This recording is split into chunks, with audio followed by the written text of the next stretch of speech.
Baik, Assalamualaikum warahmatullahi wabarakatuh. Puji syukur marilah kita panjatkan kehadirat Allah Subhanahu wa Ta'ala yang telah melimpahkan rahmat dan hidayahnya sehingga kita dapat berkumpul dan mengikuti kelas bimbingan konseling pada pagi ini. Sholawat serta salam tak lupa kita haturkan atas junjungan Nabi kita, Nabi Muhammad Sallallahu Alaihi Wasallam. Semoga kelak di hari akhir kita semua mendapat syafaatnya. Amin, amin ya robbal alamin. Sebelumnya, saya Auladia Pariyatun Nur selaku moderator dari kelompok 5 memohon izin kepada Ibu Dr. Hajah Darmiani MPD selaku dosen pembimbing pada kelas pagi ini dan kawan-kawan yang berbahagia untuk memimpin jalannya diskusi dengan kelompok kami yakni kelompok 5. Baik, tanpa berlama-lama lagi, saya akan langsung saja menyerahkan kepada presentator pertama, yakni Aprilia Rahmi yang akan menyampaikan mengenai pengaruh motivasi guru terhadap prestasi belajar siswa. Baik, terima kasih kepada moderator. Selanjutnya saya akan membahas mengenai pengaruh motivasi guru terhadap prestasi belajar siswa. Menurut Winkel, motivasi belajar adalah keseluruhan daya penggerak psikis di dalam diri siswa yang menimbulkan kegiatan belajar, menjamin kelangsungan kegiatan belajar, dan memberikan arah pada kegiatan belajar itu demi mencapai suatu tujuan. Jadi, motivasi itu sangat penting untuk membantu siswa mengoptimalkan usaha dan hasil belajarnya untuk mencapai suatu tujuan. Selain itu, motivasi juga berfungsi untuk mendorong siswa untuk berbuat, menentukan arah perbuatan, serta sebagai pendorong usaha dan pencapaian dalam meraih prestasi. Oleh karena itulah, motivasi menjadi hal yang sangat penting untuk dikuasai oleh guru sebagai motivator di sekolah. Adapun upaya guru sebagai motivator adalah yang pertama, bersikap terbuka. Dalam arti, guru menerima siswa dengan segala kekurangan dan kelebihannya.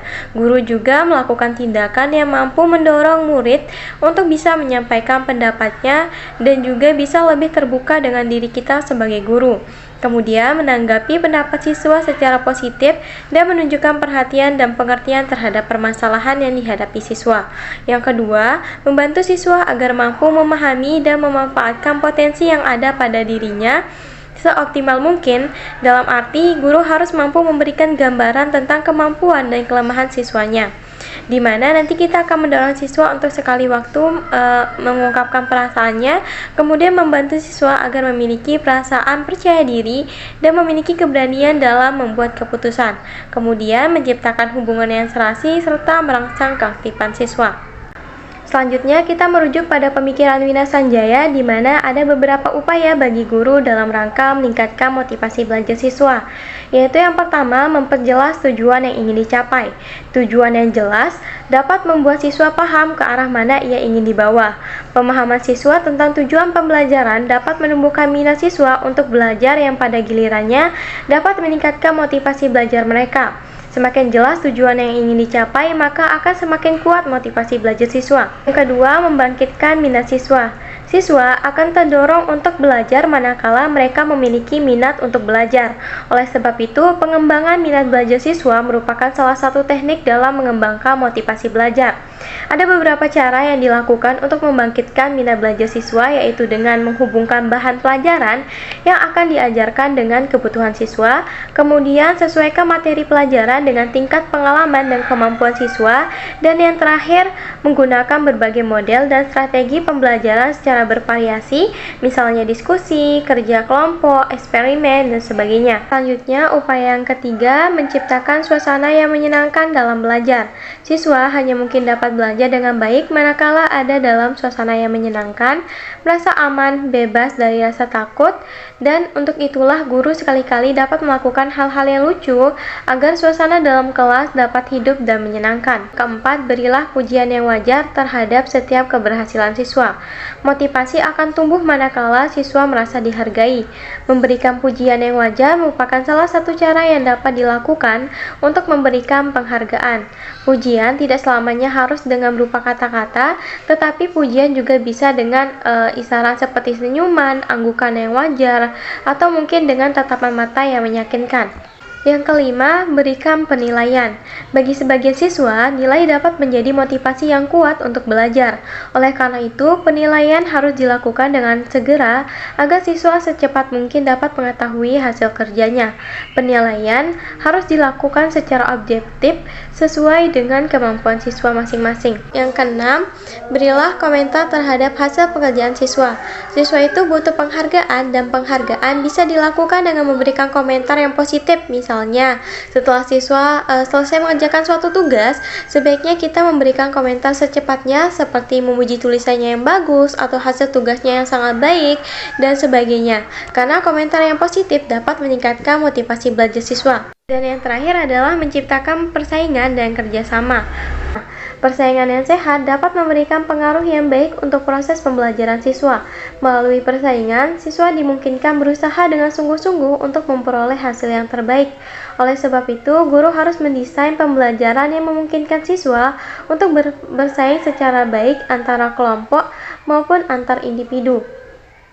Berdasarkan uraian yang saya sampaikan, dapat disimpulkan bahwa guru kelas dalam pelaksanaan bimbingan konseling di sekolah dasar sangat berperan penting, terutama guru sebagai motivator untuk selalu mendukung dan memberikan semangat kepada peserta didik. Sekian yang dapat saya sampaikan, saya kembalikan kepada moderator. Baik, terima kasih saya ucapkan kepada Aprilia Rahmi. Selanjutnya adalah materi mengenai tugas seorang guru dalam melaksanakan layanan di kelas yang akan disampaikan oleh teman kita Ardina Lestari. Kepadanya saya persilakan. Hai teman-teman, perkenalkan saya Ardina Lestari dan kali ini saya akan membawakan materi tentang tugas seorang guru dalam melaksanakan layanan bimbingan di kelas. Seorang guru dalam pelaksanaan bimbingan konseling memiliki tugas untuk membimbing, mengingatkan, memberi nasihat, dan motivasi kepada siswanya. Selain itu, seorang guru juga harus ikut serta dalam pembiasaan nilai-nilai akhlak kepada siswanya. Pada dasarnya, tugas kepembimbingan guru dalam proses belajar dan pembelajaran merupakan salah satu kompetensi terpadu yang menjadi faktor atau indikator keberhasilan dalam proses belajar dan pembelajaran. Tugas kepembimbingan guru dalam proses belajar pembelajaran menurut Satori dapat diaplikasikan pada layanan bimbingan di sekolah yang digolongkan menjadi 4 macam. Yang pertama, bimbingan belajar. Bimbingan belajar diarahkan kepada upaya untuk membantu peserta didik dalam mempelajari konsep dan juga keterampilan yang terkait dengan program kurikulum di sekolah. Dalam proses bimbingan belajar ini, guru dapat memberikan layanan kepada peserta didik baik secara individual ataupun secara klasikal. Lalu yang kedua, ada bimbingan pribadi. Bimbingan pribadi lebih berfokus pada upaya untuk membantu peserta didik dalam mengembangkan aspek-aspek kepribadian yang menyangkut pemahaman diri, lingkungan, kemampuan dalam memecahkan masalah, konsep diri, kehidupan emosi, dan juga identitas diri. Lalu yang ketiga, ada bimbingan sosial. Bimbingan sosial ini sendiri diarahkan kepada upaya untuk membantu peserta didik dalam mengembangkan keterampilan sosial atau keterampilan berinteraksi di dalam kelompok dan masyarakat. Dan yang keempat, ada bimbingan karir.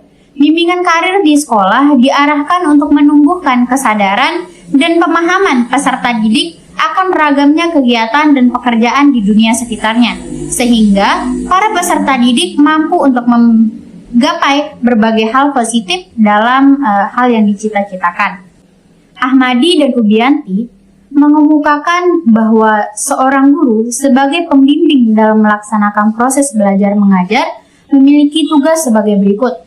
Yang pertama, menyediakan kondisi-kondisi yang memungkinkan untuk setiap peserta didiknya merasa aman dan berkeyakinan bahwa kecakapan dan prestasi yang dicapainya akan mendapat penghargaan dan juga perhatian. Suasana yang demikian dapat meningkatkan motivasi belajar peserta didik dan dapat menumbuhkan rasa percaya dirinya. Lalu yang kedua, mengusahakan agar peserta didik dapat memahami diri, kecakapan-kecakapan, sikap minat, dan pembawaannya. Yang ketiga, mengembangkan sikap-sikap dasar bagi tingkah laku sosial yang baik. Tingkah laku peserta didik yang tidak matang dalam perkembangan sosialnya dapat merugikan dirinya sendiri maupun teman dan lingkungan sekitarnya. Lalu yang keempat, menyediakan kondisi dan juga kesempatan bagi setiap peserta didik untuk memperoleh hasil yang lebih baik. Guru dapat memberikan fasilitas berupa waktu, alat, atau tempat bagi peserta didik untuk mengembangkan kemampuannya. Dan yang terakhir, membantu untuk memilih jabatan yang cocok sesuai dengan bakat, kemampuan, dan minat dari peserta didik. Berhubung dengan guru yang relatif lebih lama bergaul, maka kesempatan tersebut dapat dimanfaatkan untuk memahami potensi peserta didik. Guru dapat menunjukkan arah minat yang cocok dengan bakat dan kemampuan yang sesuai. Melalui penyajian materi pembelajaran, usaha bimbingan tersebut tentu dapat dilaksanakan. Dari semua hal itu, dapat kita simpulkan bahwa peran seorang guru pembimbing dalam pelayanan BK sangat erat kaitannya dengan perilaku dan tata cara guru tersebut. Sehingga terdapat berbagai hal yang harus diperhatikan oleh guru agar dapat memperoleh tata cara yang baik dan tepat untuk peserta didiknya. Dan tidak lupa pula untuk menyesuaikan perilaku yang ditunjukkan dalam menghadapi peserta didik agar tidak berdampak fatal terhadap perkembangan dan juga mental anak. Baik, mungkin cukup sekian materi yang dapat saya sampaikan. Wabillahi taufiq wal hidayah. Wassalamualaikum warahmatullahi wabarakatuh. Terima kasih saya ucapkan kembali kepada Ardina Lestari. Selanjutnya presentator ketiga yakni Arinul Fariza yang akan menyampaikan mengenai tugas guru dalam operasional bimbingan di luar kelas. Kepadanya saya persilahkan. Jadi di sini saya akan membahas tentang tugas guru dalam operasional bimbingan di luar kelas. Guru merupakan salah satu komponen yang sangat penting dalam mengembangkan potensi peserta didik dalam segala aspek. Tugas guru dalam layanan bimbingan itu tidak terbatas dalam kegiatan proses belajar mengajar yang terjadi di dalam kelas saja, tetapi juga terhadap kegiatan-kegiatan bimbingan di luar kelas.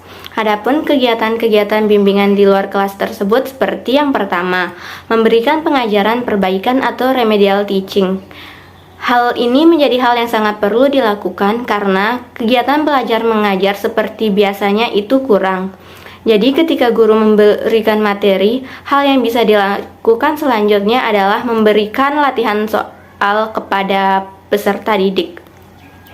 Lalu setelah memberikan latihan soal, guru dapat mengetahui bagaimana hasil dari latihan soal tersebut. Dari latihan soal tersebut bisa kita lihat sejauh mana peserta didik dapat memahami materi yang telah diajarkan.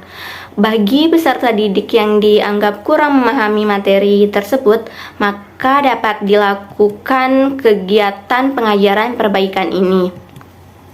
Lalu yang kedua yaitu memberikan pengayaan dan pengembangan bakat siswa. Waktu di kelas untuk kegiatan belajar mengajar itu hanya cukup untuk membahas materi pelajaran saja. Oleh karena itu diperlukan waktu di luar kelas untuk memberikan pengayaan dan pengembangan bakat untuk guru dapat mengoptimalkan bakat yang dimiliki oleh peserta didiknya.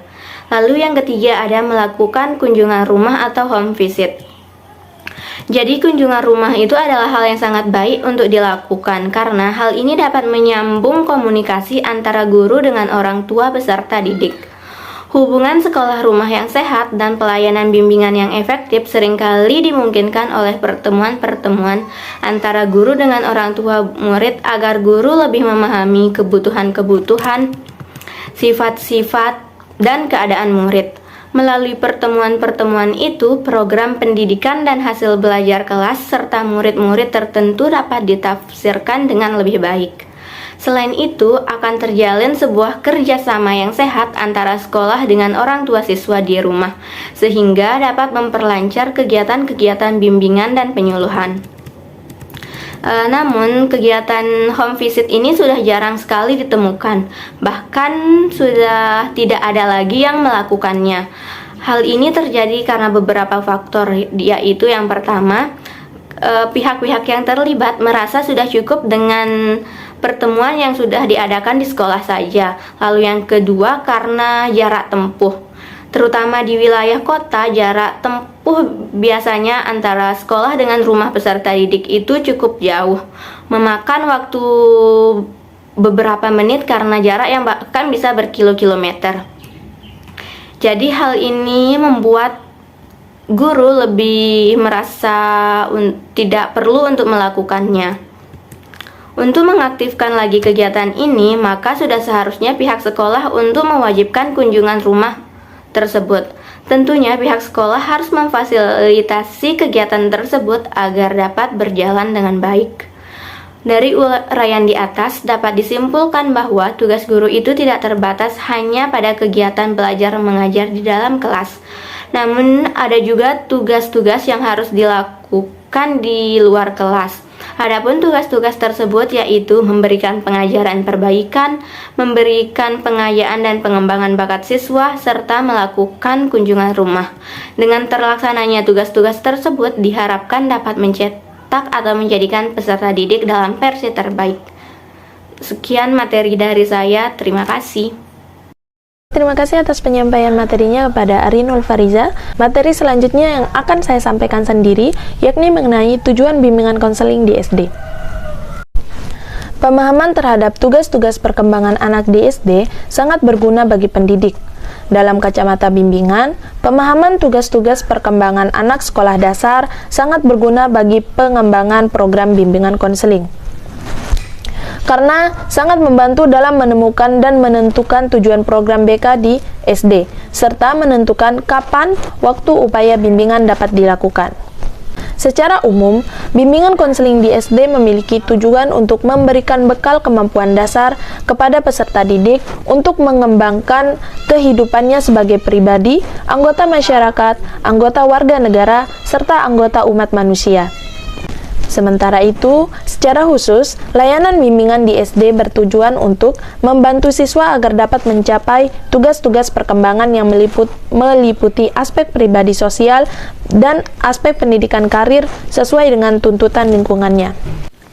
Adapun dalam aspek perkembangan pribadi, seperti yang kawan-kawan bisa lihat, layanan BK membantu siswa agar dapat, yang pertama, memiliki pemahaman diri, yang kedua, mengembangkan sikap positif, yang ketiga, membuat pilihan secara sehat, yang keempat, mampu menghargai orang lain, dan yang kelima, memiliki rasa tanggung jawab.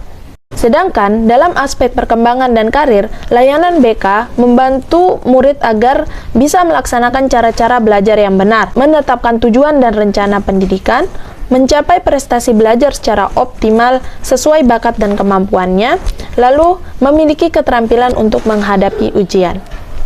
Setelah memahami tujuan-tujuan tersebut, ada setidaknya 3 contoh upaya yang dapat dilakukan. Yang pertama, menyerasikan perlakuan dan lingkungan pendidikan dengan kebutuhan perkembangan anak, serta dengan mempertimbangkan tuntutan nilai-nilai keagamaan dan kultural yang dianut.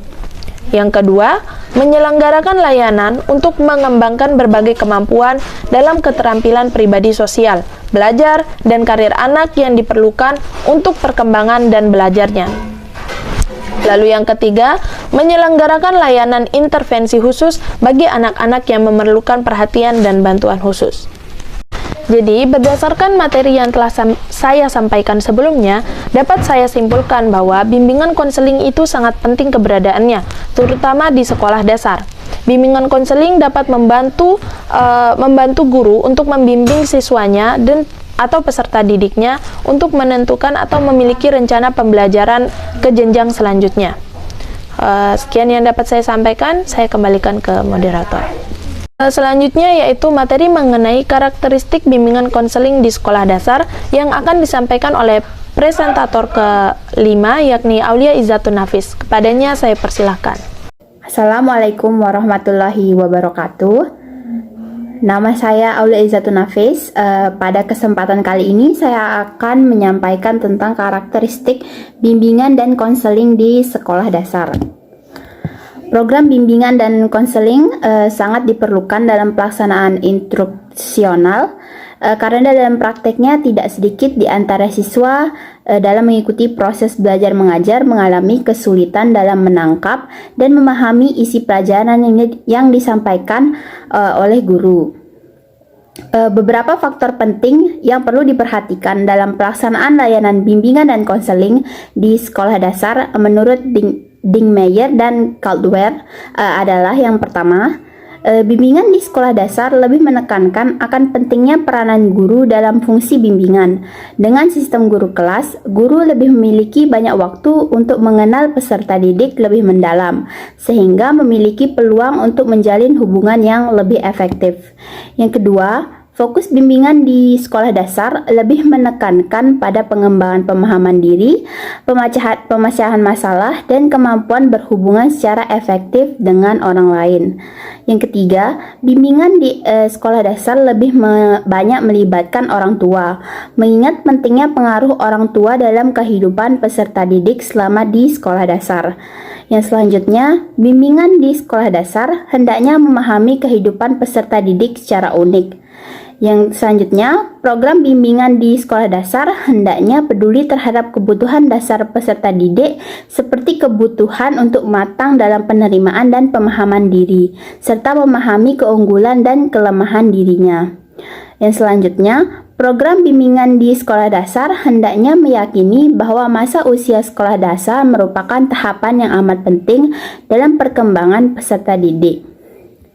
Murrow dan Kottman mengkaji perbedaan bimbingan dan konseling di sekolah dasar dari sudut karakteristik peserta didik termasuk beberapa keterbatasannya, teknik pemberian layanan, dan jenis pemberian layanan. Terdapat 6 perbedaan penting yang harus dipertimbangkan dalam mengembangkan program bimbingan di sekolah dasar, yaitu yang pertama, guru kelas yang merangkap sebagai konselor atau guru bimbingan memandang bahwa siswa belum memiliki keajekan. Oleh karena itu, konselor belum dapat menciptakan lingkungan belajar secara permanen. Yang kedua, beberapa jenis layanan bimbingan tidak langsung kepada peserta didik, melainkan diluncurkan melalui guru, orang tua, dan orang dewasa lainnya. Yang ketiga, kesempatan peserta didik untuk melakukan pilihan masih terbatas. Yang keempat, peserta didik sekolah dasar memiliki keterbatasan dalam menerima tanggung jawab dirinya atau self-responsibility. Yang kelima, pengembangan program bimbingan hendaknya berawal dari konsep dasar bimbingan, terutama kepedulian untuk memberikan bantuan kepada peserta didik sebagai pembelajar. Yang terakhir atau yang keenam, layanan bimbingan di sekolah dasar kurang menekankan pada penyimpanan data, testing, perencanaan pendidikan, pendekatan yang berorientasi pada pemecahan masalah, dan konseling atau terapi individual. Mencermati karakteristik dan contoh kasus bimbingan dan konseling di sekolah dasar, tergambar bahwa intervensi di layanan bimbingan di sekolah dasar lebih banyak dilakukan melalui orang-orang yang berarti dalam kehidupan peserta didik seperti orang tua dan guru. Kerjasama guru dengan orang tua akan berpengaruh terhadap keberhasilan peserta didik. Oleh karena itu, guru sekolah dasar memiliki peranan strategis dalam pelaksanaan layanan bimbingan. Sekian materi yang bisa saya sampaikan. Terima kasih atas kesempatannya. Saya kembalikan ke moderator. Terima kasih atas penyampaian materinya kepada Aulia Izzatun Nafis. Materi terakhir yang akan disampaikan oleh teman kita yakni Aulia Salsabiela, yakni mengenai fungsi dan peran guru pembimbing di SD. Dalam hal ini yaitu guru kelas. Perkenalkan, saya Aulia Salsabila. Di sini saya akan menyampaikan materi terakhir terkait fungsi dan peran guru pembimbing atau guru kelas di SD. Tugas utama seorang guru pembimbing atau guru kelas adalah membimbing siswa agar dapat menemukan berbagai potensi yang dimilikinya serta dapat mencapai dan melaksanakan tugas-tugas perkembangan mereka. Juga untuk mencapai target-target yang sudah ditentukan oleh sekolah, sehingga dengan ketercapaian itu siswa dapat tumbuh dan berkembang sebagai individu yang mandiri dan produktif.